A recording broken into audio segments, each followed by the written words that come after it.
All right, we're going to get our regular school board meeting for Tuesday, June 16th, 2015 to order. And Member Leffler-Kemp, would you call roll, please? Member Harla. Here. Member Johnston. Member Murneke. Here. Chair Judy Saliga-Punko. Here. Member Welty. Here. Member Westholm. Here. Superintendent Grunset is excused. Assistant Superintendent Ed Crawford. Here. Deputy Clerk Bill Hanson. Here. Secretary Melinda Thibault. Student reps Tommy Olafson. Here. Okay, and Jude is not here yet. Thank you. We have a quorum. All right, will everyone please rise and join me in the Pledge of Allegiance?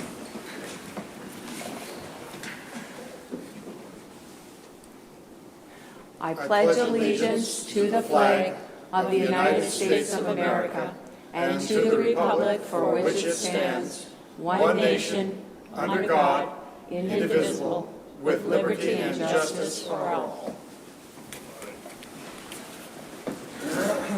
Okay, we're going to move on to approval of the agenda. If I could have a motion, please. So moved. Moved by Member Harla. Is there a second? Second. Seconded by Member Westholm. Is there any discussion? Seeing none, all those in favor of approval of the agenda say aye. Aye. Opposed? That carries unanimously. Move on to reading and approval of the minutes. Go to the special school board meeting of May 19th. Could I have a motion to approve, please? Moved by Member Westholm. Is there a second?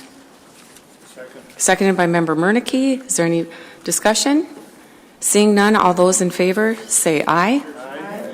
Aye. Member Welty, sorry, I missed that. Go ahead.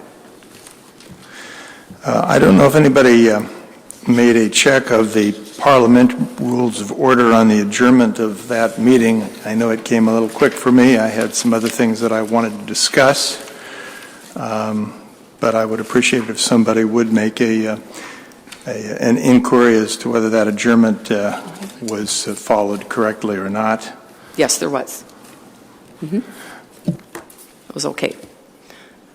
Any more discussion? Seeing none, all those in favor of minutes of the special school board meeting say aye. Aye. Opposed? Okay, that carries unanimously. And then the minutes of the regular school board meeting for Tuesday, May 19th. May I have a motion to approve? So moved. Moved by Member Harla. Second? Second. Seconded by Member Westholm. Is there any discussion? Seeing none, all those in favor say aye. Aye. Opposed? Okay, that also carries unanimously. Okay, we're going to move on to school and community recognition. And we would like to have Ed Crawford please join us along with the school board members down at the podium, please.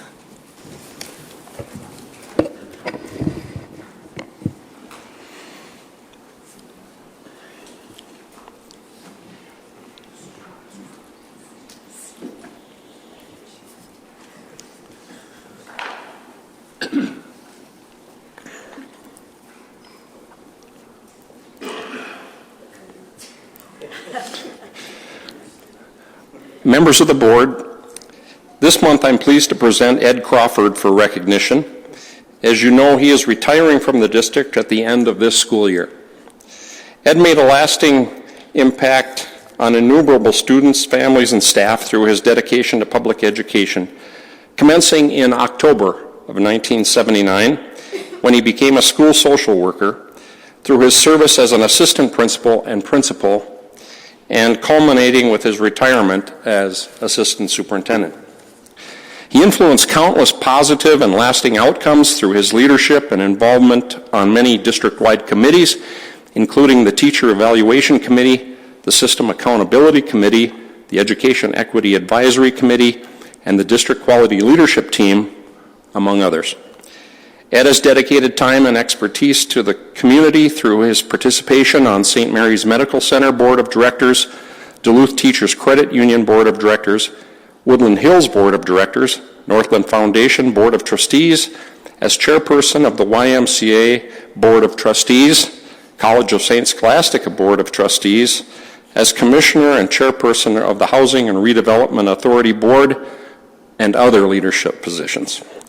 He's been recognized and awarded for his leadership in public education, named 2001 Northeast Division Assistant Principal of the Year, receiving the 2005 Sister Ann Edward Scanlon Award from the College of St. Scholastica, and named 2009 Northeast Division Principal of the Year.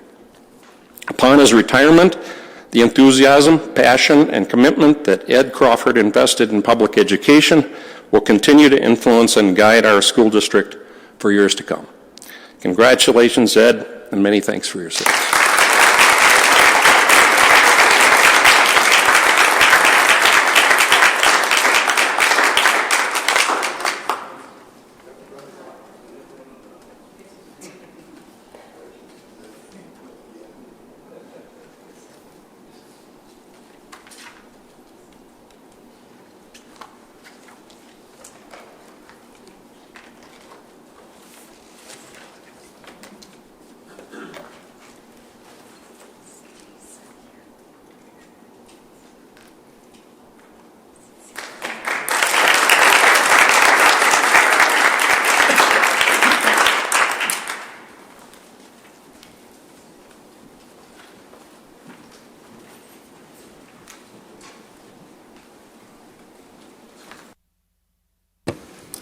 I do want to recognize Ed, especially. I've had the privilege of being able to travel with him to 2 different choir trips on a bus. You get to know a person really well when you're going on a bus and going into museums and that. So it's been just a pleasure. So I just really appreciate all that you've done, Ed. It's great. All right, now we are moving on to audience. And just a reminder to keep your comments. Member Leffler-Kemp will be timing for 3 minutes. So speaker, you want to go ahead and read first. Go ahead. That's right. Let's see. Go ahead. And as we've been doing this year, I just want to read the mission statement with the school district. The purpose of Independent School District 709 is to provide a quality education that prepares all students for successful lives as global citizens in the home, community, and workplace. We will build on our shared beliefs and values of unity, high achievement, and responsible use of resources to create Duluth Public Schools and classrooms that are safe, supportive, and inclusive. We will work to inspire every student to achieve their potential and prepare students to lead productive, fulfilling lives as citizens of Duluth and the wider world. Thank you, Member Leffler-Kemp. Okay, we're going to start with our speaker, Lauren Martell.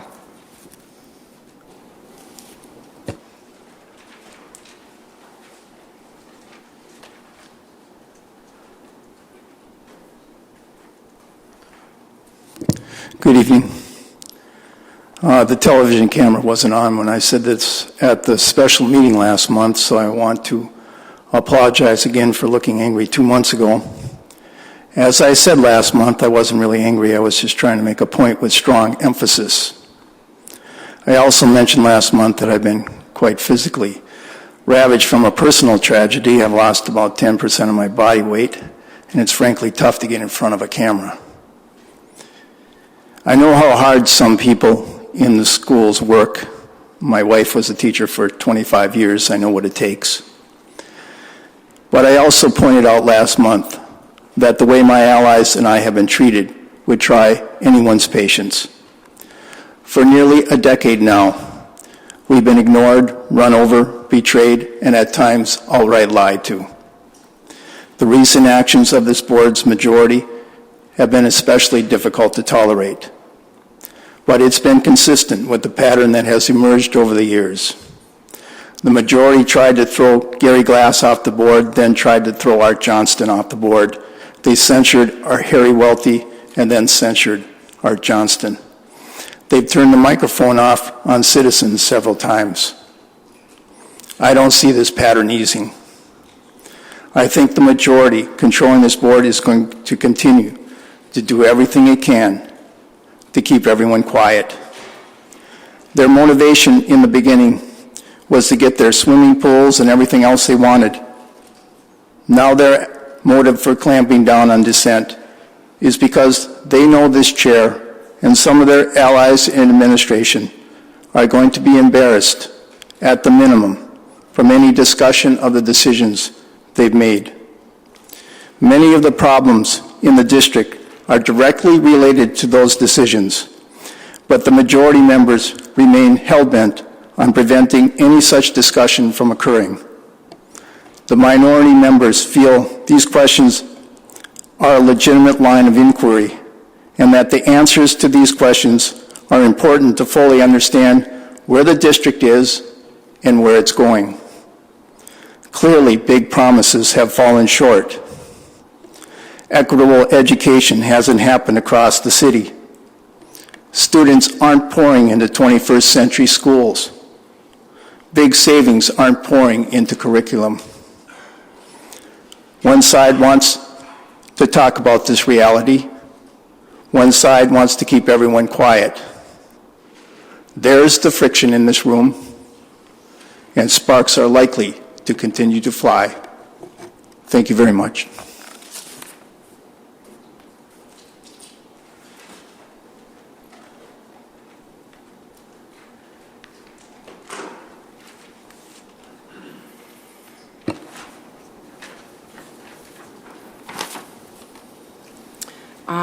Joel Heller, I think it is. Thank you. Yep, just come on up. Good evening, ladies and gentlemen. Please forgive me. I'm not used to talking to this group of people. But I want to tell you a story that should make you all proud today. My son, my little Pooh Bear, Noah, who I'm proud of, is a member of the YMCA swim team. About 2 weeks ago, he shows up to the swimming practice, and lo and behold, there's 5 or 6 girls there. So I go down to the teacher and I ask, who are these people? These are the gals from the East swim team. So next you know, all the kids surround these girls and they're all happy, they're all proud. They proceed to teach these young kids, future students in the school system, future role models in the future, on how to do swimming, how to be outstanding citizens, because they sat and talked for a little bit about what it means to be a swimmer, what it means to be on a swim team. And I just wanted to point out tonight how I was so proud of these 5 girls from East High School, to the point my son says, Dad, I want to go to East. Much to my shock and dismay as a Central boy, and maybe Denfeld kid where Noah's sitting, he wants to go to East because these 5 girls showed up and took time out of their busy day to come teach these 6, 7, 8-year-old boys and girls. So, I mean, once in a while you need to hear the good things that these kids that are doing, that you represent, are doing to just random people like me and my son. I'm so proud of these girls. I wish I got their names. But if they're anything like the East, if they're anything like they are on the East swim team, you should be proud of these kids, because they're being outstanding role models for my son and his team. And please forgive me, I'm not elegant at speaking, but I just wanted to show you how proud I am that these kids did this. And I want to recognize, and maybe if you get a chance, talk to their swim coach and say, hey, these little things are doing wonderful for these future swimmers and future kids. So thank you very much, and I again apologize if I am not articulate. Thank you very much. I do have to say, I know a lot of the Denfeld swimmers too, and they are awesome. You are the coach? I know their coach too. I actually coached her. I'm the coach of the East girls swim team. Well, thank you very much. You got to be. But I also coach the Denfeld girls swim team, and so the Denfeld girls coach. Of these kids. They take Yeah. time out of their days. We have great kids in our district. Thank you very much. That was Thank nice you. to say. All right, we're going to move on now to Assistant Superintendent Crawford. Oh, there's a light on? Oh. Member Johnston, you wanted to say something? Yes, thank you for noticing my light being on. Just wanted to make a comment on the mission statement. The mission statement that's read is not the same as in our policy book. School boards, schools have mission statements, and they're often different. And I would suggest that the school board write a mission policy. For us, we're also in charge of many things, like, for example, financial and policy things. and that is one of our missions, and I'd like to have that mission statement certainly revised and reflect the full school board and not just something which the superintendent wrote. As our mission here as a school board is to make mission statements our own mission statements, not somebody else's. Duly noted. I just wanted to add that one of the reasons that this was the one I chose to read again is because it came from the community as well. And I just want to highlight that it came from the community. Thank you. Okay, we are now going to move on to our Assistant Superintendent Crawford, who is taking over for Superintendent Gronseth tonight. And so go ahead, Mr. Crawford, you have the floor. Thank you. First of all, we do have one communication. We received 2 letters addressed to Superintendent's office and the school board from Shelley Weck-Zeman, expressing her opinion about the behavior of some school board members and appreciation to the school board for not spending any more money related to the removal of a school board member. That's the sole communication we received. One of the highlights of this job is being able to attend graduation ceremonies at the end of each school year. This year we had a total of 642 students who received their high school diplomas 2 weeks ago. We also had a total of 13 students from our various residential programs who received their diploma and 8 students who received their GED. Those are always extra special commencement events. Many of these graduates have persevered through some difficult challenges, so we are extremely proud of their accomplishments. We want to wish all of our graduates the very best in their future endeavors. As you know, the district doesn't remain very still during the summer months. We have a lot of things going on in our schools and throughout the district. For example, we have approximately 245 students attending the ALC program and little fewer than 200 students attending summer school at Denfeld High School. We also have Key Zone programs in most of our elementary schools, a youth enrichment program at Ordine East, and Lake Superior Swim Club have a program going on in both of our middle schools. Also, 95 teachers attended their 3rd annual Tech Camp held at East High School on June 8th, 9th, and 10th, organized by the ISD 709 Innovation Team. Teachers listened to keynote messages by Tammy Wilkins, ISD 709 Innovation Coordinator, and Brad Gustafson, who's the principal of Greenwood Elementary in Wayzata Public Schools.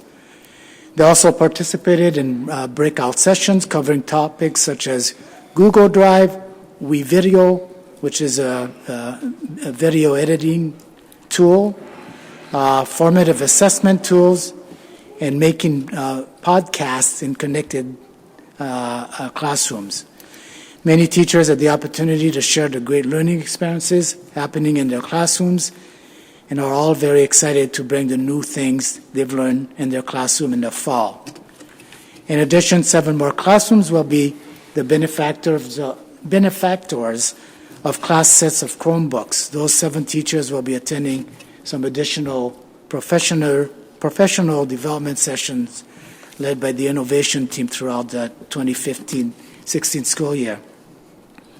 And then last Tuesday, June 9th, was Principal Day at Tech Camp, with 15 principals attending. They were able to hear the keynote address by Brad Gustafson and attend breakout sessions led by Brad Solena, who's the principal of Leicester Park, and Brenda Vathauer, principal from Lincoln Park. And finally, from June 8th through the 26th, teachers from across the district will be continuing to improve our curriculum for students. Teachers from 9 different content areas and grades level K-12 are meeting either at Ordine Middle School or East High School with their peers to continue that work.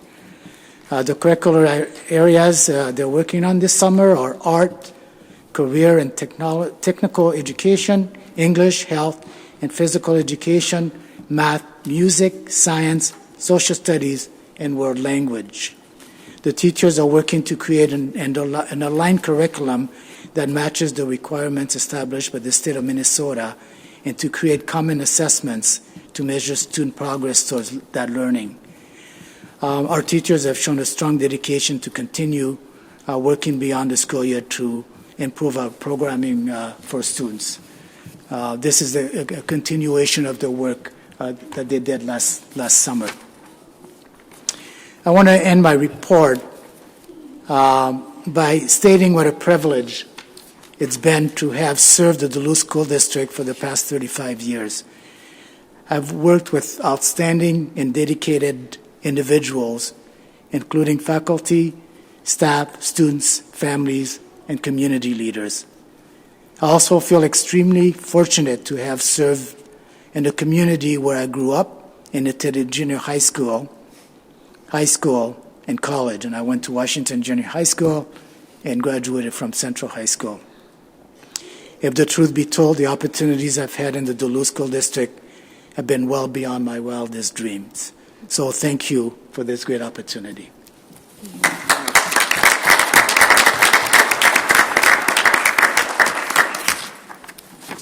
That's the conclusion of my report. The student school board members, I can have them do it. Okay, I'm going to have our two students, or well, both of you are here now, reports from our student school board representatives. So, Member Goosens, would you like to go first? I mean, everybody is, of course, excited because school is out and summer has begun, and people are beginning their different summer things. But like Mr. Crawford said, that as the district isn't exactly kind of dormant during the summer, the students are still usually pretty active in the summer as well. There are a lot of sports that are still very active. I see people every day going to East and for different activities, or like dance line and baseball and basketball, and just a lot of different things still. And a lot of students are still are just getting more involved with volunteer opportunities in the community and things like that, and starting summer jobs and things like that. And they're just very active and getting out there and everything. And there were a lot of us that have been taking the ACT and the SAT again from the second time or third time even for some students from the time that everyone took in April. But other than that, yeah, there's not really much going on with that because it's summer. But I do want to also say and congratulate the Duluth Chargers for winning the state championship this past week. And so that was really cool to see that. And it's exciting that they're going to be a Duluth team next year with throughout the entire school district. So, yeah. Thank you. And we'll move on to Representative Olofsson. Yes, as Jude said, it's kind of hard to report on the goings-on of the school when there's no school in session. He mentioned the ACT. We all got our ACT scores back from the April 28th date when everybody took them. Only 7 students didn't take it on that day, which was pretty impressive. Summer workouts are starting for different sports teams like football, soccer, swimming, all of those.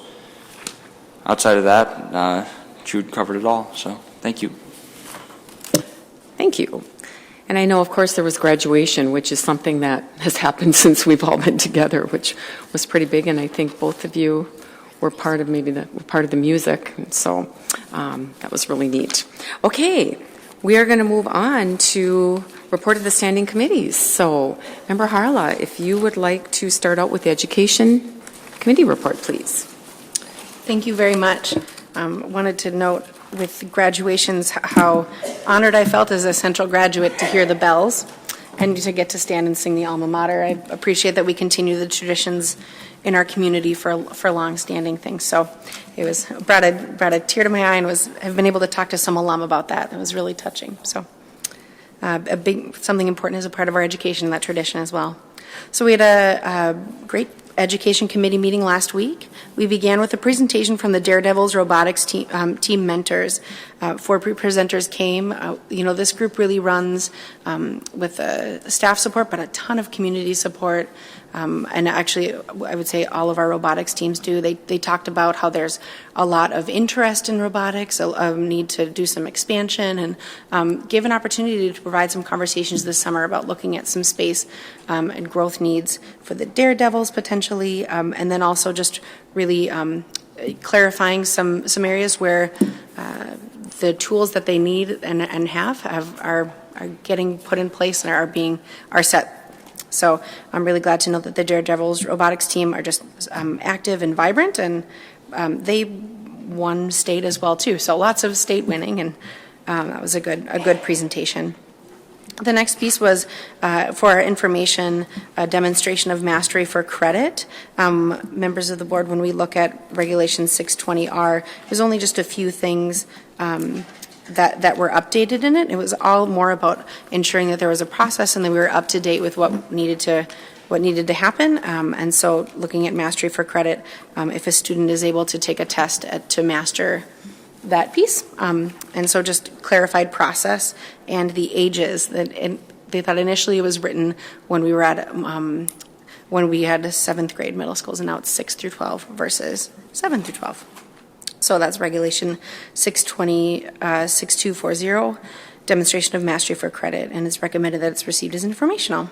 The next piece was talking about the summer school presentation, and Assistant Superintendent Crawford spoke to that we have a number of students that are in a seat-based program that are being supported through summer school and here in the Area Learning Center. So thank you to Mr. Glockley and to Mr. Norman, our summer school co-principals and coordinators who took time to present on that, knowing that we have some students that are able to catch up in credits throughout this summer. And thank you to the students for making sure to invest their time throughout this summer on continuing their education and staying on track for graduation and support.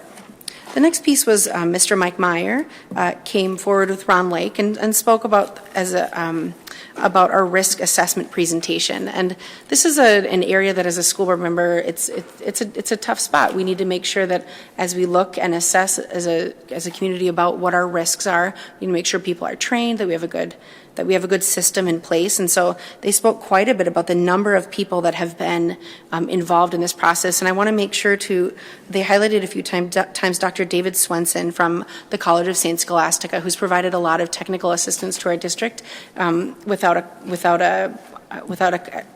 as an in-kind donation. And as I reflected on that, really thought about the importance of our relationship with our higher education institutions, and really appreciate that knowledge being brought in, as well as many other law enforcement agencies and support specialists, just making sure that our risk assessment protocol is in place. So I really appreciated that presentation. Number 5 was the Regulation 508R, the student discipline for elementary and secondary schools. Rachel Jackson from the assistant principal at Ordine East presented on the revised regulation, looking at student discipline for elementary and secondary schools, and culminated in this is an update to the student policy handbook, and worked with our student policy handbook committee. That committee has been they rolled out a whole new model last year and made it a lot more user-friendly. They've heard a lot of positive feedback, and in the first year, you always need to make sure that you're updating things, and so that will continue to be available online and will still be mailed out to people. I know people asked if that will continue to be mailed out, even though it is available online. It's a great communications tool, so it will be sent out. So that was recommended as informational. The next piece that was presented to us also by Rachel was an update for the use of cell phones and digital policy 5090. It's the first reading, use of cell phones, digital imaging devices, and other personal electronic devices. And so there's an update to that policy that is available. It's in our packets, and really is. One thing I appreciate in this discussion while they were updating it was teaching some digital literacy, digital safety. I know these are conversations that came up quite a bit in our Think Kids processes when we were out at schools. And then also was opening up that students that are in middle school are able to have a cell phone with them, and it's turned on, it's in the off mode while they're in class, but they're able to use it while they're in class as needed. And so it was really around, ensuring that we have policies that we can follow through on. And so I appreciated that presentation.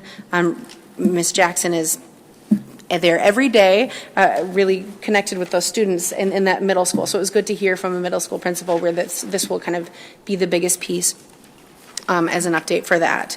And so I just really encourage that we continue to support that digital literacy. The next piece is the second reading for the bullying prohibition policy, and again, I'm very proud, having spoken with many community members who are proud of this, and we have a really big group of folks that took a significant amount of time to invest in rewriting this. They did a lot of case studies, looked and partnered with area organizations. So a very big thank you to our community partners that really took time to help update that. So that's the second reading of our bullying prohibition policy for students, and we will be in compliance, not only just be in compliance with the state standards from the Safe and Supportive Schools Act, but we made it our own, and that's what I'm really proud of, that we worked with community members to make the policies work for our district and for our students, and I really appreciated that. So that was our second reading for that. The next is the approval for a local education agency authorizer. So it's recommended that the Duluth School Board authorize Charlie Leibfried as the federal program supervisor to act as the LEA representative for the Duluth school system in filing applications or funds as provided under the public law. So it's recommended that we approve, that the board approve and accept and approve the above item. And then the next piece is access to student data, non-district student employees. So we, as a district, have an opportunity to partner with a lot of agencies in our area. And so looking at Lutheran Social Services, Menace Peacemakers, Minnesota Math Corps, Minnesota Reading Corps, two AmeriCorps programs in our community, great opportunities. This College of St. Scholastica, the College of St. Scholastica Upward Bound, the University of Wisconsin Superior, and the YWCA. So it is recommended that the Duluth School Board accept and approve the above item. Note, these are not new organizations to our district. They have a long-standing relationship for student support and supporting our district. So that is the recommendation. The next piece is it's the first reading of Policy 5005, the Equal Educational Opportunity, formerly known as Focus on the Students. And so there was an update to this, and members, if we want to turn to page 53, I know that we did have some discussion on this as a board with some of the wording, just to ensure that in area 2A, that what we talked about as our as populations that have a focus, or that are supported in this, that it's congruent with what the work that was done and put into the bullying policy. And so thank you for making that update very much to have that be uniform. So it's the first reading for that. And then the next piece is our certificate of attendance it is recommended that the Duluth School Board accept and approve Policy 5005, Educational Equal Opportunity, formerly Focus on the Students, for the first reading. The next is a certificate of attendance for Patrick M. McCrae Jr., and we had a really good conversation about how for certificate of attendance, Member Welty asked a good question about the difference between that, and when students graduate, they're not able to receive support from our school district. And so when you have certificates of attendance, and just good to know we're able to continue providing programming, and it was really neat to be able to attend the different graduations where we have students that are able to have the gap programming between high school and career. The next piece, we have a significant number of diplomas. I'm glad I don't have to reread all of the June diplomas.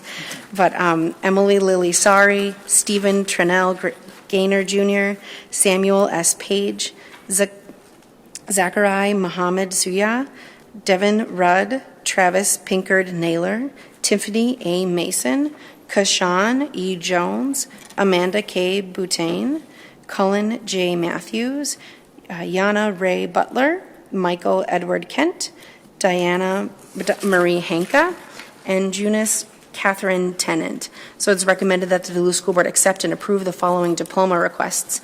And then members of the board, I also want to highlight that this is Dr. Fredrickson's last meeting with us, and we really appreciate all the work that she has done in our special services division, and we wholeheartedly just appreciate all you've done to support our students, and hold an honor that you are retiring at the end of this month. And so this will be your last meeting, so thank you. So, Madam Chair, I move my report of the Education Committee. Thank you, Member Harla. Is there a second? Seconded by Member Leffler-Kemp. Is there any questions on any of these? Member Welty? Oh, sorry, hold on. Go ahead. I don't have a question on anything, nothing to withdraw, but I did want to make a general comment towards the end, or I'd make it now if there are no other questions on anything. So go ahead. Okay. Well, then my comment is this. I'm sure that the Education Committee meeting took about 3 hours. It felt like 5 or 6. And I've often heard people on the school board make the comment at school board meetings that, a lot of the work of the school board gets done at education or business or HR committee meetings, and you don't see all that when you come to our meeting. And since our meetings last long enough as it is sometimes, maybe you're grateful that we make things brief.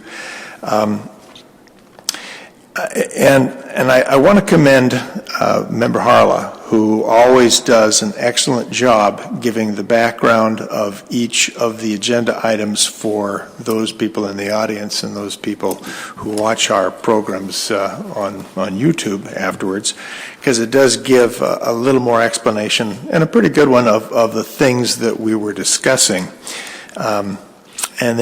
And finally, I'll be fairly brief because I've met somebody who is a member of our audience who just begged me not to talk too much because they've got a child visiting from far away, and the longer they're here listening to us, the less time they have to be with the child.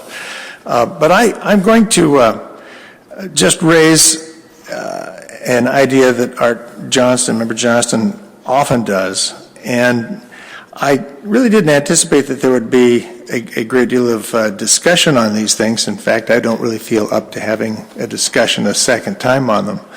But Member Johnson has suggested that we consider televising some of these meetings, because some of the discussions that we have, while most of it's not of great interest to everyone, if we were to put some of these discussions, perhaps agenda by agenda, someplace where people could watch them, I think that some of the information that we discuss would be very helpful to people. And it would be a very small audience, but just thinking about that long meeting we had and how quickly we're going to dispense with this today, it seems a shame that much of the information that we take in the committee meetings is just kind of left up in the ether, and it's not available to the general public or to those people who are particularly interested. So I just make that comment, and hopefully our member of the audience will be able to get home to that child if I stop now. Okay, is there any other comments at all? Oh, Member Murnicky. Thank you. I'll also be quick. 2 weeks ago, we had a number of commencements, and I think we all agree that they are heartwarming. The Denfeld commencement, where I graduated, and the East commencements are, of course, always wonderful, and the principals recognize the students who have done wonderful things. Mr. Welty and I were lucky enough to go to 3 others. we went to 5 commencements that week, and they were also, I'm sure Mr. Welty would agree, heartwarming, moving, just absolutely phenomenal. And this is the education part, but I would like to thank all the staff as we look at the teachers and the secretaries and all of the people the social workers, the helpers that come in and move the kids along and give them the diplomas and make it a wonderful experience for them. It was just an absolute wonderful spring, a good way to end the year. Thank you. Thank you, Member Murnicky. Yeah, graduation is one of the highlights of being a school board member. Okay, we're going to vote on the entire Education Committee report. All those in favor say aye. Aye. Opposed? That carries unanimously. Okay, we're going to move on now to the HR report with Member Murneke. Thank you. Thank you. For the staffing report, certified appointments, 8, certified co-curricular, 1, certified extensions, 68, certified leaves, 2, certified permanent increase, 1, certified resignations, 6, certified retirements, 4, certified temporary increase, 2, non-certified extensions, 19, non-certified leaves, 5, non-certified permanent increase, 7, non-certified retirements, 3, non-certified summer school, 1, non-certified temporary increase, 1, non-certified resignations, 5. Other action items, placeholder resolution HR 615-3271, termination of non-tenured certified staff. Again, this is what we call house cleaning. It sounds awful when we say termination, but this is what you do at the end of each school year. So Member Murneke, do you want to just move that resolution? We'll just vote on that? All right. Go ahead. Termination of certified probationary non-certified, non-tenured staff. Whereas during the first 3 years of the consecutive employ, all teachers in the public schools in the cities of the first class are deemed to be probational period of employment, during which period the school board may renew or may not renew any teacher's annual contract. Am I doing the right one? Certified probation. Yeah. Yep. Any teacher's annual contract as a school board shall see it. The term teacher includes every person regularly employed as a principal or to give instruction in the classroom or to superintend or supervise classroom instruction or as a placement teacher and visiting teacher. Now, therefore, be resolved by the School Board of Independent School District number 709, St. Louis County, Minnesota, as follows. The employment contracts of the following probationary teachers are not to be renewed, and their employment shall terminate at the end of the school day on June 5th, 2015, unless another date is indicated below, in which case the employment of the particular teacher shall terminate on that date. We do have the names. Be it further resolved, the clerk of the school board shall notify each teacher in writing before July 1st, 2015 of the termination of their employment. I move resolution HR 615-3271. Second. Thank you. Is there a seconded by Member Welty? Is there any discussion?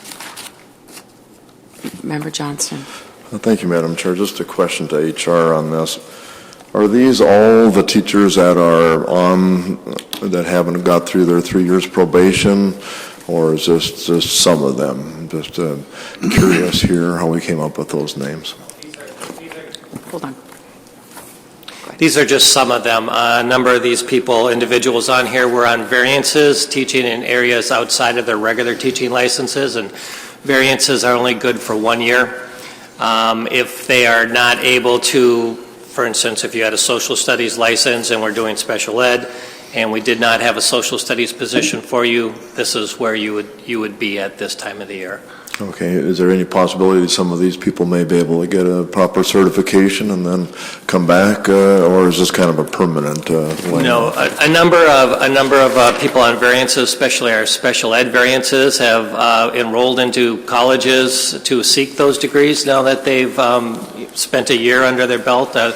We have, if you go to a Minnesota college with an approved program, you can get a 3-year license now, which is a nice little benefit that the state has offered in the last few years. And so we have a number of people who are taking advantage of that also.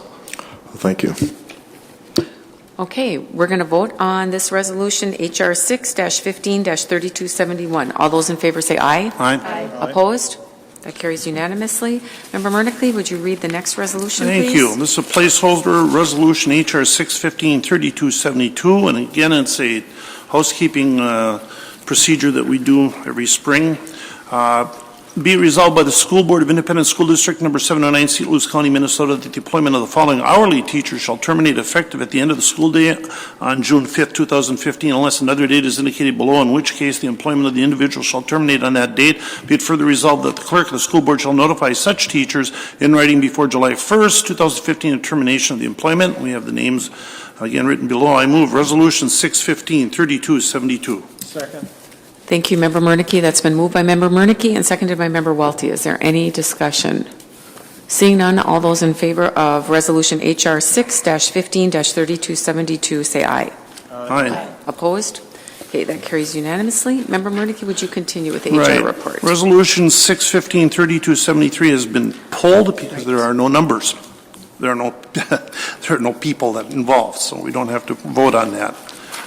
Resolution HR 6-15-3274, approval of food service employees collective bargaining agreement effective date 7/1 through 6/30. Sorry about that. Resolved by the School Board of Independent School District 709, St. Louis County, Minnesota, that the collective bargaining agreement between Independent School District number 709 and the food service employees, a summary of which is in the hands of the school board members, be approved and adopted for the periods July 1st, 2013 to June 30th, 2016 inclusive, and that the chairman and the clerk of the school board be hereby authorized to execute said agreement on behalf of the school district. I move Resolution 6-15-3274. Second. Okay, thank you, Member Murneke. It's been moved by Member Murneke, seconded by Member Leffler-Kemp. Is there any discussion? Oh, Member Welty? I don't have any questions about the resolution or the contract, but I'm just wondering if somebody has a ballpark figure how many food service employees are covered under this contract. Roughly 76. Okay. Member Westholm? Yeah, question about the dates. The 13 to 16, those 3 years, are they on one-year contracts? They're not on two-year contracts like some of our other groups are? So that's why it's 3 years? Okay, 1 year. One 3-year contract. One three-year contract, okay. All right, thank you. Thank you. Is there any more discussion? Seeing none, all those in favor of Resolution HR 6-15-3274, say aye. Aye. Opposed? That carries unanimously also. You will continue, Member Murneke. Policy 4015, prohibiting harassment and violence. This is a second reading, and we will just approve this if we approve the entire Human Resources meeting report. This is basically the Minnesota School Board Association model, and it's going to update our template. Okay, moving on, Policy 8050, Code of Ethics. This will be the first reading of Code of Ethics. That's on page 12. We had some discussion of this in the HR meeting a week ago. This is only the first reading. We will have a further discussion of this at the next HR meeting in July. Informational items, there are none, and there are no future items, so I move the HR committee report. Thank you, Member Murneke. Is there a second? Second. Seconded by Member Westholm. Is there any discussion? Member Welty. Yes. I'd like to make a motion concerning certified leaves. It's page 3. I'd like to move that the second name under certified leaves, that we deny an extension of this request for a certified leave. Okay, it's been moved that the second person under certified leave be denied, and it's been seconded by Member Johnson. Is there any discussion? Member Welty, go ahead. We are at the point where data privacy does intrude here, but I would like to make these points. The policy under which it has apparently legitimately been requested for an extension of the leave is not one that requires the school board to honor it. This would be unusual. It's a second year of the continuance of the leave. It's rather unusual, and it happens that in the case of this particular individual, I'm aware of 2 troubling incidents that that preclude me from having any particular trust for the individual, and since this would be just simply an extraordinary thing for us to add a second year to the leave, I think we should just drop the name and not extend it. Member Leffler-Kemp. Oh, no, It okay, wasn't referring to this, yeah. okay. Member Johnston. Yeah, I agree with Member Welty on this. I think that this is also a bad policy for us to start extending a year. I went back on all my minutes since I've been on the board. I've never seen an extension given the second year. Remember, person's already been given 1 year extension. I certainly hope this person doesn't come back. But more important is I think it's bad policy for us to start granting another extension that really is not necessary. I see absolutely no reason, no benefit whatsoever to the school to do this. And they've already been given 1 year. They have elected not to come back. There's no sense for us to keep a slot open for this person who has left. Member Murneke. We've done this for years. When I was at East High School, we had a wonderful teacher, Tom Little, who's now passed away. Maybe some of you heard of him. Tom Little won a Bush Fellowship. He took his family out to Boston and picked up a degree. And it's usual and customary.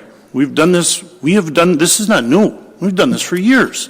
And so I remember Tom Little was gone from East for 2 years.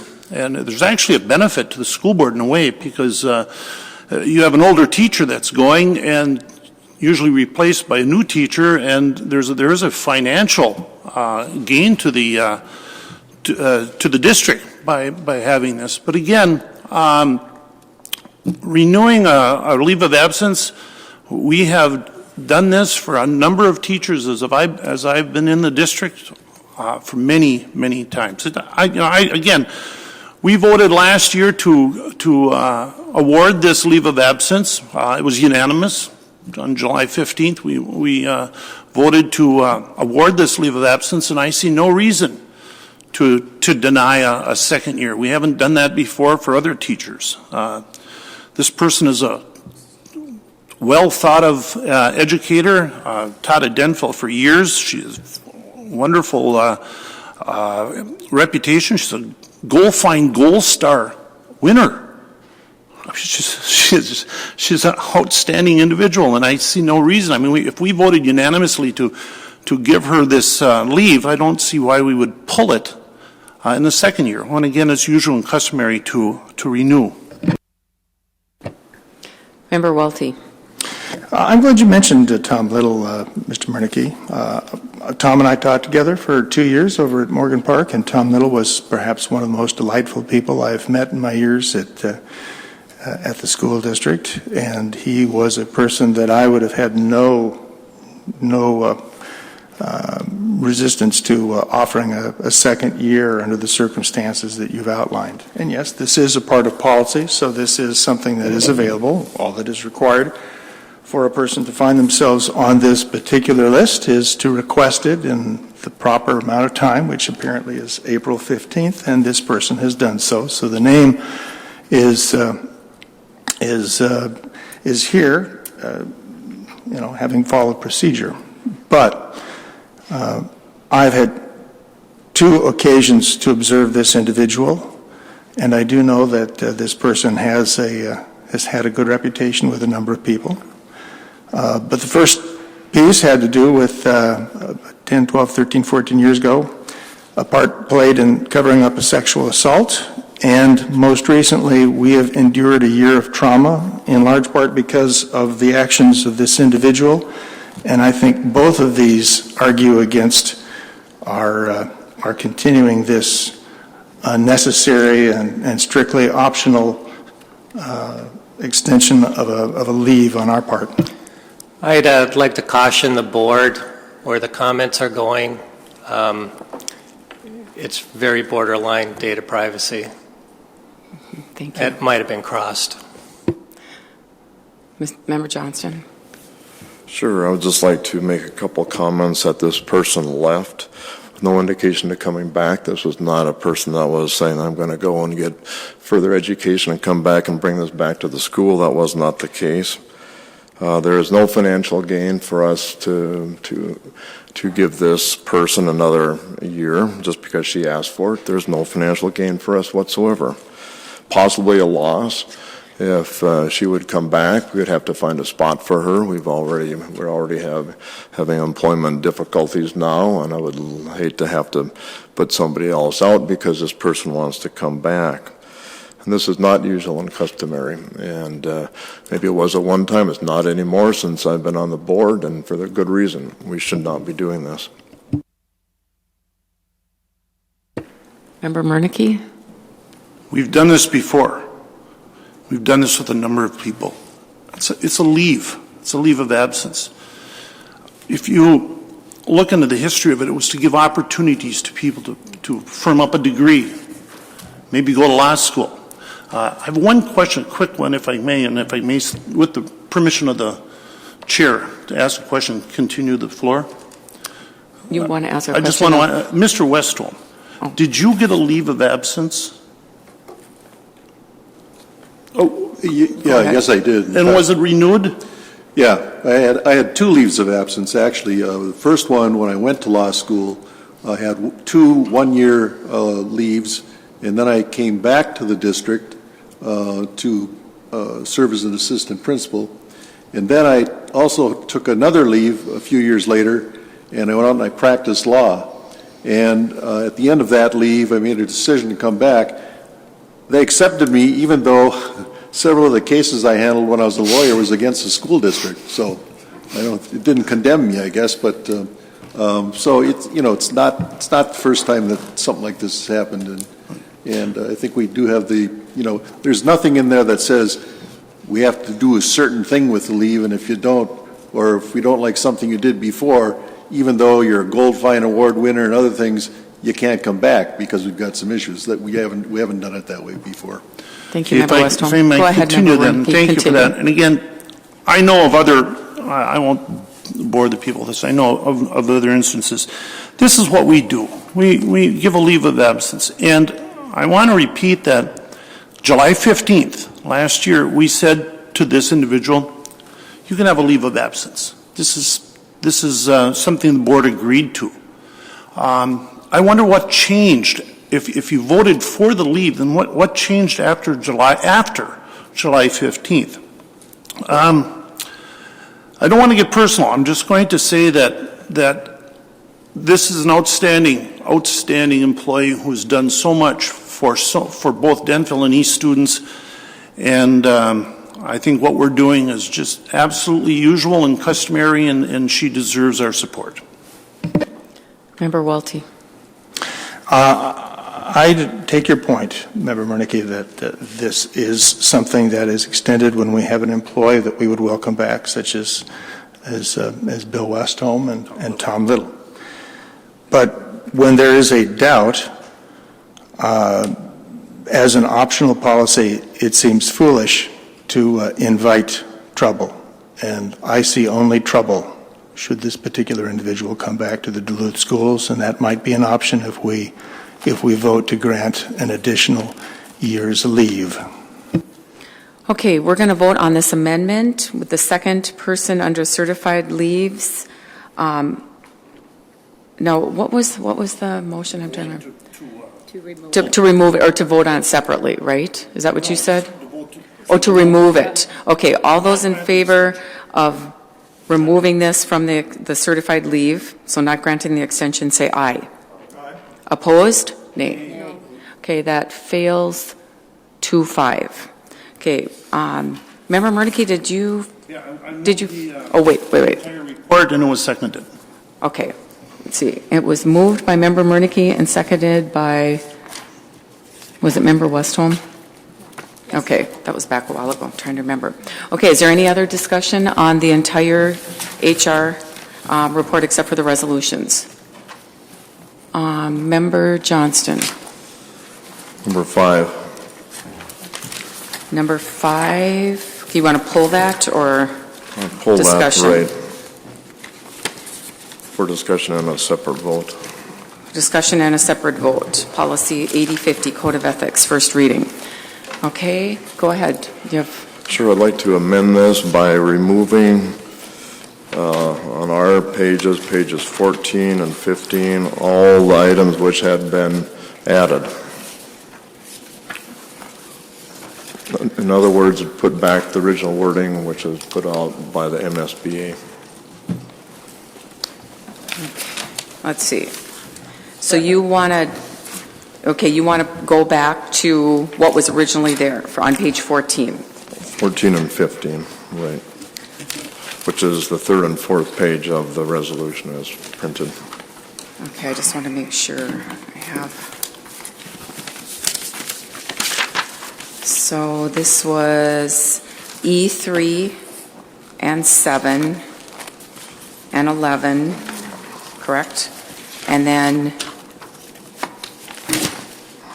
F, 6, and 7, those changes in those areas? That's correct. Okay, so did everyone get that? Okay, and you want to discuss that? Yes, I'll just have an... Go ahead. Yeah, I think that we should go back. We should not be going outside what the Minnesota School Board policy is suggesting. We've already said that we would start moving toward their model policies. And the parts that I've put in here are major changes to that. And I think that we should not be doing this. We're not going to be losing anything of this policy by taking those things that have been complete additions on our part out without approval of the MSBA. Member Welty?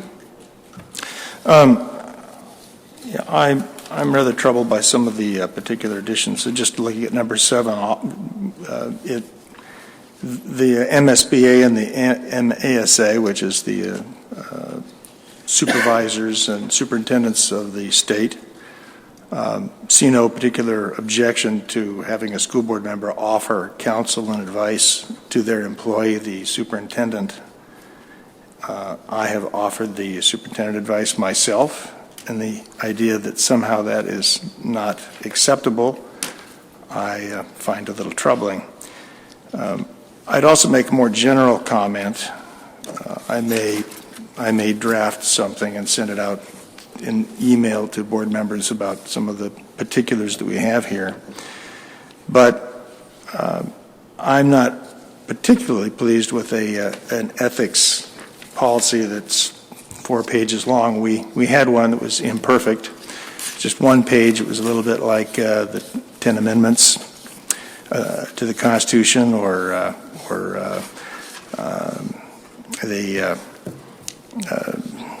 the laws of Moses. Fairly short, fairly sweet. One of them always stuck in my craw when I served on the school board while it was in effect, but I could live with it. Whenever something like this gets particularly lengthy, and the MSBA's model policy is rather lengthy, it sort of takes the fire out of all the important stuff and gives whole lots of verbiage. So I've already seconded Member Johnston's proposal. Perhaps since this will be voted on and finalized one way or another in the next meeting, we'll have a chance to have a more extensive conversation. But I think that I would prefer to go with the original language of the MSBA through the second reading. Member Leffler-Kemp. Yes, thank you. Well, I actually did a lot of homework on this in looking at ethics policies from school districts, and so there's a whole variety, and some are very lengthy, and some were laid out like our initial policy, which to me, our original policy 80-50, I understood clearly. I've served on many boards that have very similar policies, but you know, I think what's presented here, the changes that are presented and are expanded on from NSBA provides more clarity on our role as school board members. And I hope that having more clarity on our role as school board members, particularly on these ethical ethical pieces will allow us to be more respectful and have more respectful and positive discussion and be more positive role models for our students in the communities that we serve in. So I appreciate, especially after looking at many model policies, the more specifics on it. So. Okay. Member Westholm. Yeah, looking at the two policies that Member Welty referred to that are being eliminated, numbers 7 and 11, those are eliminated, but that doesn't mean, I would guess, that we can't offer those two things, counsel and advice and provide support, as I guess is within our purview as board members. So it wouldn't be there, but again, I'm not sure if we felt a need to do something, we couldn't do it. Am I correct in reading it that way? Member Welty. That point's well taken. I don't disagree with that. Member Murnike's been leaning in my ear suggesting that we'll be doing this again next week and next month, and that's true, but I leaned back and told him at that point it will be a done deal if we don't hammer out some of the questions. I find some of the changes that our attorneys have provided at what cost, I have no idea, puzzling. For instance, 11 is crossed out. Provide support for the superintendent and employees of the school district so they may perform their proper functions on a professional level. Anybody have any idea why our attorneys recommended that we not include that? Yes. It's because the word support requires board members to speak in a certain manner. So it just kind of infringes focused on behavior rather than allegedly protected speech. That's an interesting observation. I guess I could buy that. Thank you. Member Johnston. Oh, you're passing? Okay. Member Harala, go ahead.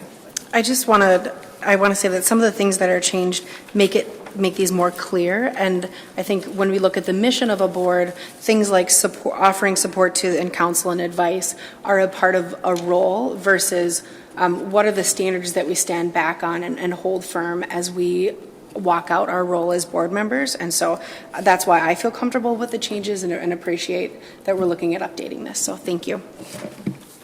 Thanks. Anything else? Member Johnston.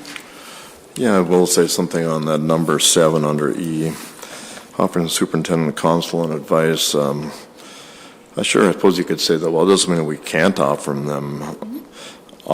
counsel and advice, but this board seems to have a tendency that if we go against something they don't like, this could be grounds for removal. And since I think that we should certainly allow to be able to offer suggestions to the superintendent without being threatened of trying to brutally remove somebody from the board. Member Welty. Yeah, I'll go back to my original piece where I made more thorough notes. Under C, 4, and 5, the first one, 4, is keep an open mind about how I will vote on any proposition until the board has met and fully discussed the issue. Well, to me, there's very little difference between that and number 5, which says make decisions by voting in school board meetings after all sides of debatable questions have been presented. Both of them are about an open mind and not making a decision hastily. So I guess my inclination would be to have one or the other to keep this ethics policy a little more simple. And because I happen to favor number 4, I guess I would suggest that since I think number 5 is a duplication of number 4, I would move that we delete number 5. Well, wait a second. We've already got a motion. Oh, I'm sorry. That is correct. I'll withdraw my motion. Member Harla. I would just comment on that by saying keep an open mind on how I will vote is thinking about how you go into making the decision. 5 actually talks about not voting not making decisions in a quorum making decisions as a quorum outside of a regularly scheduled school board meeting that would need to be held within the terms by the letter of the law from the state. Hold on, Member Welty. Student Representative Olafson. One question on the process of what we're doing right now.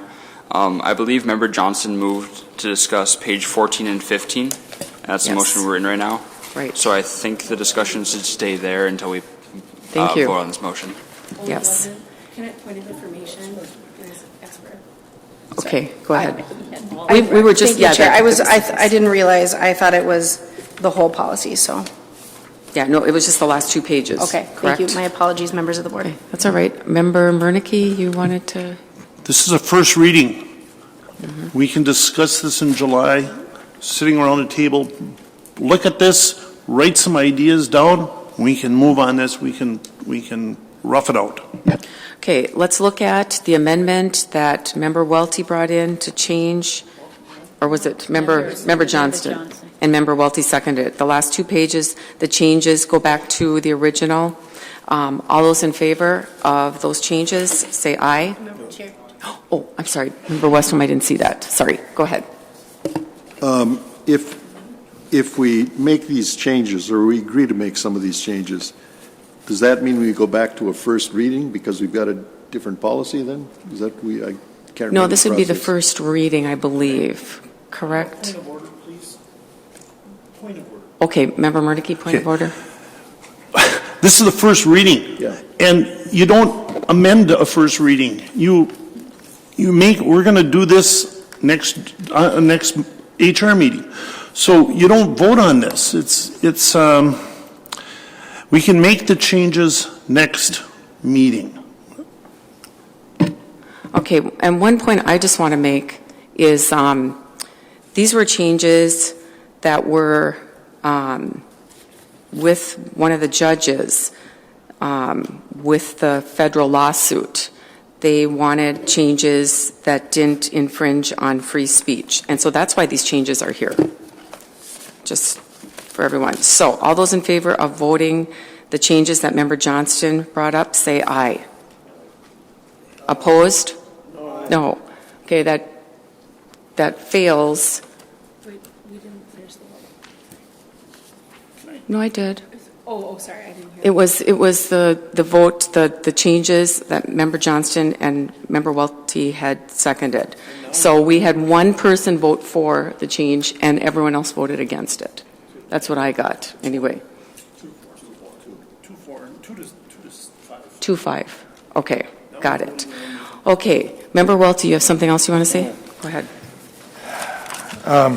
Well, I'm quite prepared to proceed as Member Murneke suggests and hold my discussion until the committee meeting next month. But I will disagree with him when he suggests that there's any particularly good reason why we couldn't make changes now. I've complained in the past that in other policy changes, if we do not allow a discussion until the week before we actually adopt it, it gives very little time for people to think about or argue the points. So I believe we are completely within our rights to make changes now, whether we do or not.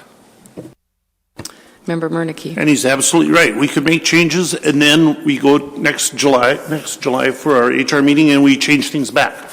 So any changes we make now, we can change back, right? And so what I'm saying is we have a month to get ready. It's not a short term. We got a month to get ready, and these are the changes I think we can make, and then we'll discuss them at HR, and we'll move on from there.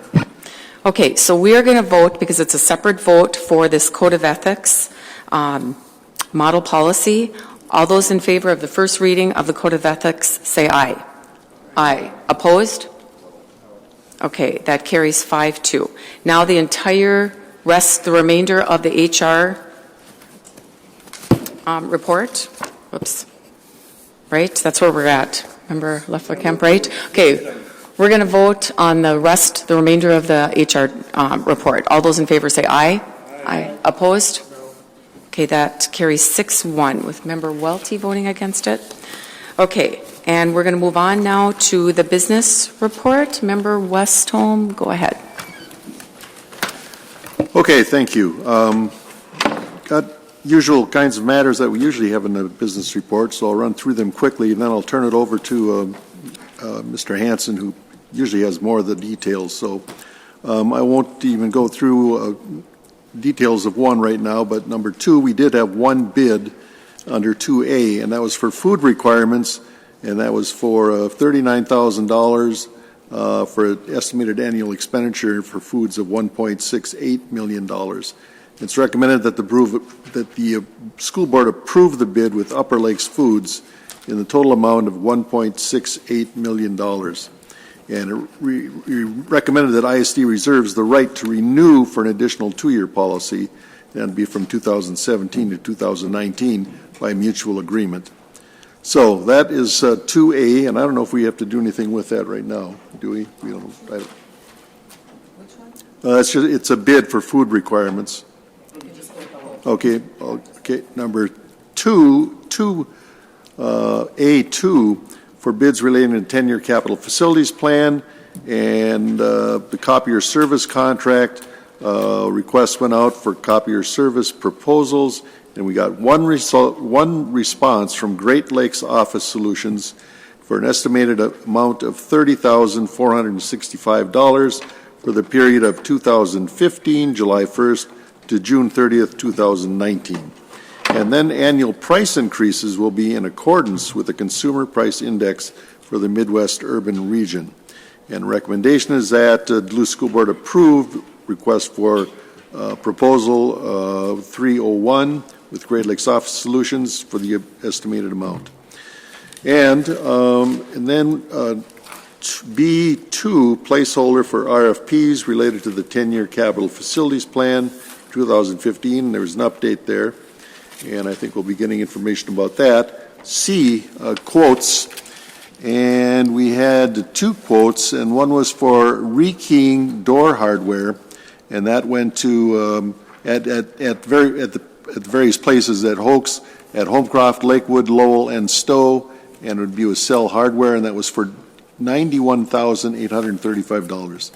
And it's recommended that we approving entering a contract with this firm based on their low responsive quote, as shown as a quote tab and a letter of recommendation. And then number 2 is a quote for annual elevator service, and quotes were solicited from 4 contractors for the district-wide annual elevator service.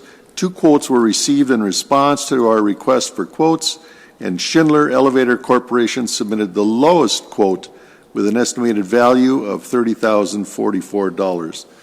And the recommendation is that we approve the contract with Schindler Elevator Corporation to complete the work defined in quote 4201-1 for annual elevator service in the amount of $30,000 plus a few dollars more. And then a placeholder for quotes related to the 10-year capital facilities plan for 2015. Then moving on to policies and regulations, policy 9115, school board elections, and that's on page 44. And it is recommended that the school board accept the changes to policy 9115 to keep elections on an odd year cycle at this time for the first reading. And it's recommended that we accept the changes to policy 9115 for the first reading, and that would put us on a equal base or similar dates for the city, and that would save some costs for us, and gathering those together probably needs some discussion, but I think it would be a pretty good change. That's my own opinion. 3B, regulation 3136R, expenses travel in district and in state and out of state, and we haven't made some changes in that for a long time, and so it's appropriate, I believe, again, my opinion, I'm discussing before I shouldn't do this, but the changes have been made in regulation 3136R to bring the meal per diem limitations up to date and consistent with fiscal year 2016 budget investment. and the update will take effect on July 1st, 2015. And this was presented as an informational item. And then 4, contracts, change orders, and leases. 4A, contract, insurance brokerage and risk management policy, services removal for Duluth Public Schools, Marsh and McLennan Agency, and formerly they were RJF Agencies, Inc., has provided insurance brokerage and risk management services for property, liability, auto, and workers' compensation for Duluth Public Schools since 2009. And it is recommended that we authorize the use of this agency for the 2013 through 2016 policy years to provide insurance brokerage and risk management services. And as compensation for their services, RJF Agencies, Inc. will receive a standard commission from the insurance carrier. Then we go to, well, there's a plate, resolutions. Okay. Go ahead and read the resolutions. All right. Let's go through those. Well, Resolution 5A, B6 15 3275, acceptance of donations to Duluth Public Schools, and it's recommended that we approve that resolution. Okay, can I have a second on that, please? Okay, that's moved. Resolution B6-15-3275, moved by Member Westholm, seconded by Member Harla. Is there any discussion on that? Member Welty? I only wish to point out who the people who made contributions to the school district. In one case, it was the Lester Park PTA. Gave a sum of $1,970 for the building of library shelves, and the other one was for Wells Fargo. It's an $80 donation, I believe, to Homecroft Schools, and we are grateful for these gifts to our community. Okay, we're going to vote on this. All those in favor of Resolution B6-15-3275, say aye. Aye. Opposed? That carries unanimously. Will you continue on? Okay, Resolution 5B is Resolution B-6-15-3276, resolution rescinding Resolution B-5-15-3270, providing that school board general election held after 2017 shall be held in the even-numbered years, establishing a transition plan. And it's recommended that Duluth School Board approve Resolution B-6-15-3276, rescinding Resolution B-5-15-3270, providing that school board general elections held after 2017 shall be held in even-numbered years, establishing a transition plan. Okay, is there a second? Second. Seconded by Member Harla. Is there any discussion on that? Seeing none, all those in favor of Resolution B6-15-3276 say aye. Aye. Opposed? Okay, that carries unanimously. Will you continue, Member Westholm? Okay, letter C is B-6-15-3277, adoption of the fiscal year 2016 budget. And as it says, additional information will be sent out separately. Recommendation is that we school board approve Resolution B-6-15-3277, an adoption of the fiscal year 2016 budget. Okay, is there a second? Second. Seconded by Member Murneke. Is there any discussion? Member Johnston. Thank you, Madam Chair. A couple questions. We had some of these discussions at the meeting, but I think it's important to have them again so the public can hear some of these. Some of these we didn't talk about that I had mentioned. Originally, when we had talked about the budget items that we were trying to implement in this coming budget, one of those items was putting back 7th hour in the class. I know we had some pretty strong support, I think, from the board at the time. And does this budget reflect that? Just a question, first of all. Member Johnston, members of the board, know that change is not reflected on here as it was not included in the considerations and investments that the board passed back in March. Okay, again, I think that we did have a good discussion on it. I think we had pretty strong support for that, and I hope that we look at that as far as bringing that in. I think many of our our parents and public would like us to look at that. So just a comment. Also, again, I'm going to express a concern that I always say is that there's a transfer of funds for the payment and as well as other things from 2009B, 2010D, 2012B, from the general fund to Fund 5, which then goes to pay. Those are the three COPs that we have money due on, of course. And just expressing my concern that I don't think that those should be transferred from the general fund. I'd like to see that changed. I've mentioned that in the past, and I just want to mention that again. One thing that it wasn't real clear with when we talked about on the business committee meeting was the status of our property sales. Originally, when we had the budget parameters that we looked at and when we're talking about, we assumed we were going to have a central property sales. That money was going to go into the general fund, maybe even build up our reserve fund.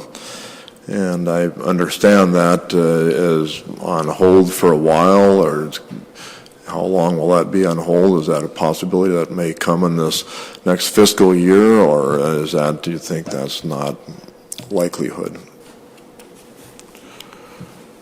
Member Johnston, members of the board, you're correct. That was part of our earlier discussion. I would say more from a standpoint of, showing the example of what impact that would have.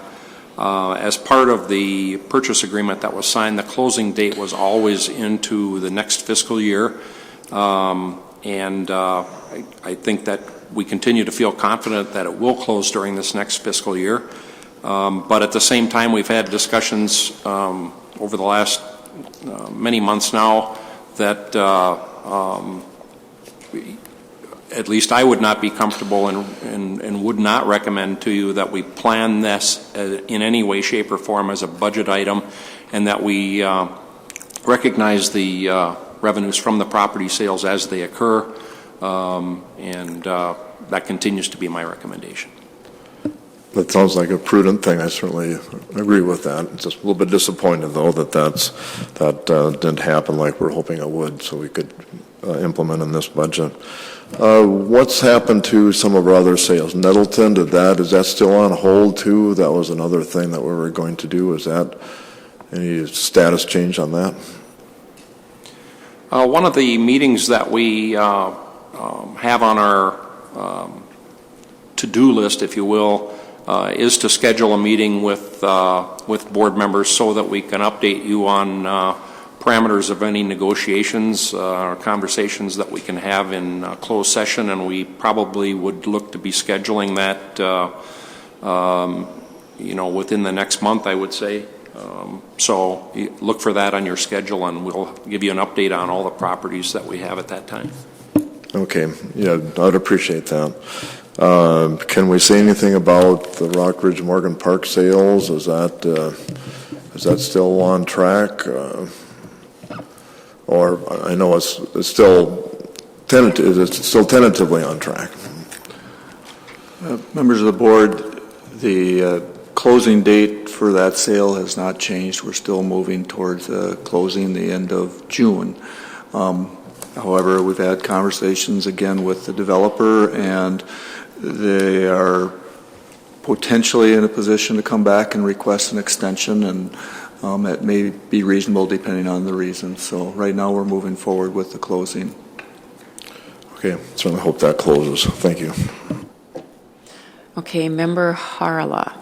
I just wanted to take a note to thank our staff that worked really hard on building this budget, beginning in January initially with the meetings with us, and I know that you track the legislature really closely, and that goes back and forth. A lot of the consternation at the Capitol was a struggle for us to track those budget line items, and so a very large thank you to our financial staff that when you request that we make investments in our district to add things, one thing you always remind us is that they need to be stable and that we don't just put something in one year and take them back. And I always hearken back to that my brother graduated from Central in '93, and the students had a walkout because they didn't want it to close, and that it was talked about that for so long, and there was always that conversation as I was in school, waiting to see if a school would close or not. And so I'm glad to know that we're trying to I'm glad to know that our decisions are made so we can make them moving forward and continue to do that. So thank you for your work.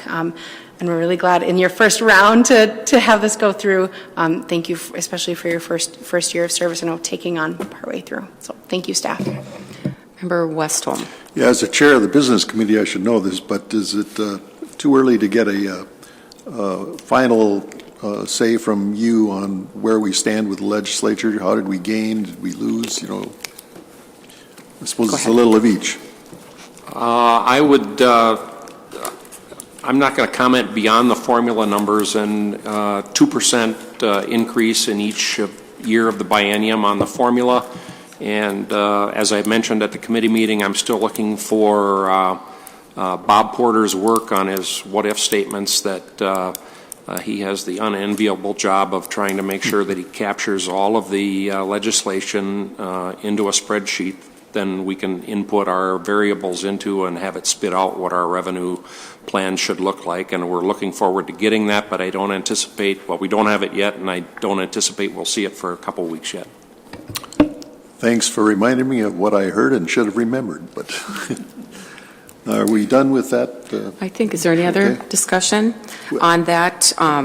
Let's see, the resolution B6-15-3277. We're going to vote on that. All those in favor of that resolution say aye. Aye. Opposed? No. Okay, that carries 6-1 with Member Johnson voting against it.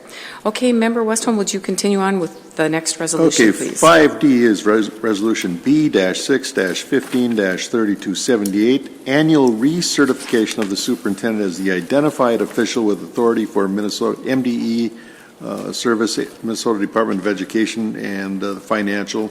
It's recommended that Duluth School Board approve this resolution B-6-15-3278. And is there any second? Seconded by Member Harla. Is there any discussion on this resolution?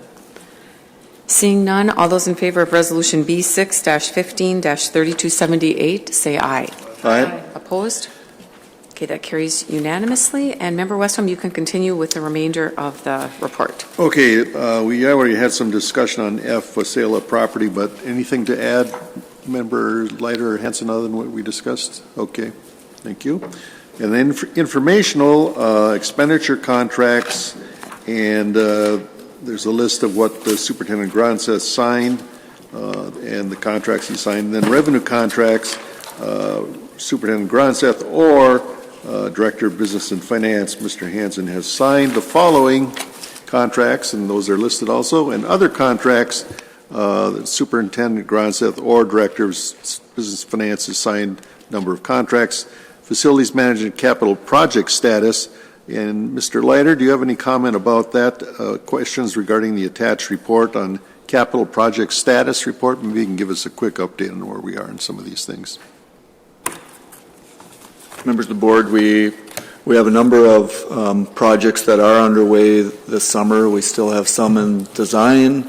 A considerable project still in the works is the current technical education addition at Denfeld High School. We have an architect and engineer working on the design of that project, and we're looking forward to hopefully receiving bids and getting into the ground before it freezes, and hopefully complete that project before the school year's out and give students and staff an opportunity to use that addition. But otherwise, we're making good progress on the other projects that are underway. Okay, and then finally, letter E, contract signed in relation to the long-range facilities plan, and Mr. Leiter will be present to answer questions regarding the attached report. That's on page 113. And Mr. Leiter, anything to add on that one? No. And it talks about the contract, Foster Jacobs Johnson, and $10,000 contract for engineering services for the electrical projects at Oaks, Meyer Wilkins, Homecroft, Lakewood, and Denfeld. Okay. Okay. So, all right. Move the report then. That completes the business report. Okay, for good. this month. Okay, that's seconded by Member Harla. So that is the remainder of the business report without the resolutions. Is there any discussion? Member Johnston. 1E, Hold on. 1E.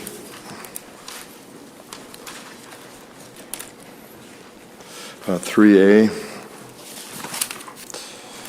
and 4A.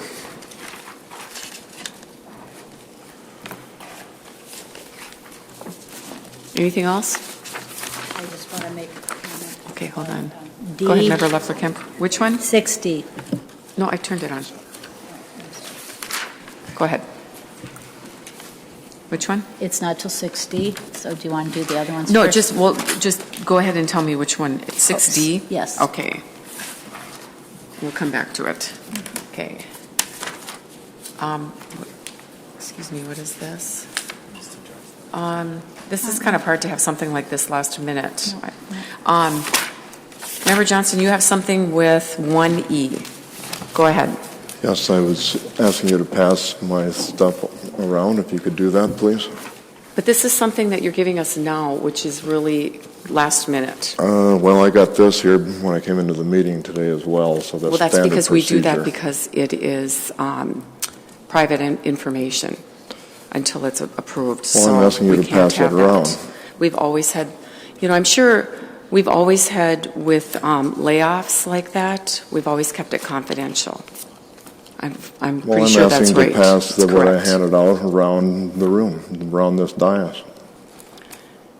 Sitting on member. You have questions about 1E, correct?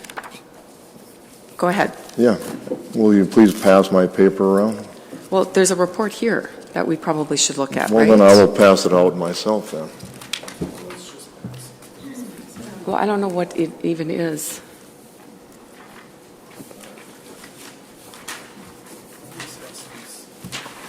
I'd rather have you not just hand something out like this last minute. You should probably have sent it by email. Can I have a clarification? Go ahead, Member Just, Leffler-Kemp. do we need to discuss what's on here? Because we're just getting it, I prefer not to. The report, the Wadham report, it's a Wadham report. And this meshes right in with that. Go ahead, Member Johnston. Thank you. Just pointing out again that that this is another rock bottom Wadham report, which is our attendance. We're down to 8280. We lost another 40 since last month. We've lost 340 this year. The top graph that I have, this is very important. Member because this is Johnson, where can I interrupt for a second? Can you tell me where you're getting the numbers from? page 34. Okay, so you're looking right here. Yeah. Then you had to compare it to last month. We got another one the month before. We get one every month. Right. I just wasn't sure where you were. And the first graph that I have is just the tabulation for the year, which Mr. Hansen also sent out. And again, I thought this is really important because of my concern about what's going on between Denfeld and East. Wadham is exactly what we're worrying about. We've lost 11% in Denfeld. East lost 8%. Total of 340 students. Now, we always know that we lose students from September to June. I went back the last 4 years. Last year, we only lost 150 students from September to June. 2 years ago, we lost 250. 3 years ago, we lost 250 as well. Remember this year, we lost 340. Again, the bottom chart on that page is the total loss that we've tabulated in our reports. Since 2003, we've lost 2,500 students. I think that's really important is the next page. And this is, rather than getting the number of students, I put the graduates per school. As you can see, the first chart is that since 2003, Denfeld has lost 23% of its graduates. Used to stay at about the same, actually went up about 3%. The next chart is I combined Denfeld and Central, the graduates. As you can see, obviously, back in 2003, Denfeld and Central had more students than East combined. And you can also see that that changed dramatically back in 2011. Denfeld now is 30% less than East in graduation, where it used to be about 30% more at one point. In fact, combined Denfeld and Central have lost 60% of their graduates in only 12 years. East has stayed about the same at 3%. Overall, I just put then on the bottom chart is just the total graduates we've had. We've had a drop of graduates, which is ultimately what the bottom is, from 815 down to 546 this year. Maybe it was slightly different over what the number that was mentioned earlier, should be within about 10. That's about a 33% drop. I just wanted to say that this is not only bodes not well for us as a school. Remember, we get about $10,000 in state aid for each student, but it also shows the large disparity, the growing disparity between East and Denfeld, which is just not acceptable. We have to look at that. Okay, let's move on to 3A. Member Johnston.